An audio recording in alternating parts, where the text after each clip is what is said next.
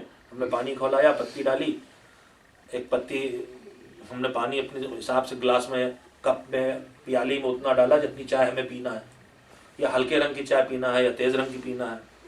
اب ہم نے چائے کا پانی ڈالا اس میں, پھر اس میں دودھ ڈالا. دودھ بھی اپنے اپنے ذوق سے ہر آدمی کوئی کم ڈالتا ہے, کوئی زیادہ ڈالتا ہے. شوگر بھی کوئی 1 چمچ ڈالتا ہے, کوئی کھڑا چمچ پیتا ہے, 4 چمچ پی لیتا ہے, اور پھر بھی کہتا ہے کہ پھیکی پی لے. تو اب یہ ذوق سے ہم اپنے بناتے ہیں. تو اس میں ہمارے اختیار میں ہوتا ہے کہ ہم اپنے برتن میں, اس ظرف میں کون چیز کتنی ڈالیں, ہمارے اختیار میں ہوتا ہے. اللہ نے ہم کو اس دنیا میں جینے کے لیے عقل دی ہے. دنیا کے لیے بھی ضرورت ہے, آخرت کے لیے بھی ضرورت ہے. جو عقل دی ہے, سمجھداری دی ہے, ہوش مندی دی ہے, ہم اپنی اسی ہوش مندی, اسی سمجھداری اور اسی عقل کو یوز کر کے زندگی بسر کرتے ہیں. کالج جاتے ہیں تو اس عقل کا استعمال کرتے ہیں, کون پروفیسر ٹھیک سے پڑھا رہا, کون ٹال رہا ہے, کون اسٹوڈنٹ مجھے پرابلم میرے لیے کھڑی کر رہا ہے, کون چالاک ہے. بزنس میں آتے ہیں تو اس کا استعمال کرتے ہیں, گھر میں ہوتے ہیں تو اس کا استعمال کرتے ہیں. ہر جگہ ہم اپنی ہوش مندی, اور توجہ دیجیے گا, اپنی ہوش مندی اور اپنی سمجھداری کا یوز کرتے ہیں, اور اسی حساب سے انسان کامیاب ہوتا ہے. لیکن اللہ نے جہاں ہمیں ہوش مندی اور سمجھداری دی ہے, وہیں اللہ نے ہمیں تھوڑی سی غفلت بھی دی ہے. غفلت کا مطلب کیا ہے؟ غفلت کا مطلب یہ ہے کہ آدمی کے سامنے کبھی کبھی واقعہ ہو جاتا ہے اور وہ متوجہ نہیں ہوتا, کرے یہ ہو گیا, مجھے تو پتہ ہی نہیں چلا. بچہ مثلا یہاں سے لے کے ویڈیو گیم مجلس میں بٹھا کے, باپ آئے تھے کہ چلو بیٹھ کے مجلس سنو, اور ایک مرتبہ آیا اور چپکے سے باپ کا موبائل اٹھایا اور لے کے, اور ہمیں پتہ نہیں چلتا کہ وہ لے گیا چپکے سے, سامنے سے لے کے جاتا ہے, ہم کسی اور طرف متوجہ ہیں اور ہم نے دھیان نہیں دیا. تو ہر آدمی سے چوک بھی ہوتی ہے, ہر آدمی سے بھول بھی ہوتی ہے, ہر آدمی سے غفلت بھی ہوتی ہے. کہیں چابی چھوٹ گئی, کہیں کچھ, کیا بتایا, میں کو دھیان ہی نہیں رہا, میں نے تو دیکھا ہی نہیں, اچھا ٹی وی پہ آ رہا تھا, میں نے خیال نہیں کیا. تو آدمی دیکھ کے بھی غافل رہ جاتا ہے, سن کے بھی غافل رہ جاتا ہے. تو ایک طرف ہے ہوش مندی اور ایک طرف ہے غفلت. امام نے فرمایا, میرا ہر بھائی اور بہن سنے, زندگی بس یہی یاد رکھے گا تو آج کی مجلس انشاءاللہ نتیجہ دے گی. امام نے فرمایا کہ زندگی بسر کرنے کے لیے تمہیں ہوش مندی کی ضرورت ہے, سمجھداری کی ضرورت ہے, چالاکی کی ضرورت ہے, لیکن اپنے برتن کو 100% ہوش مندی اور چالاکی سے مت بھرو.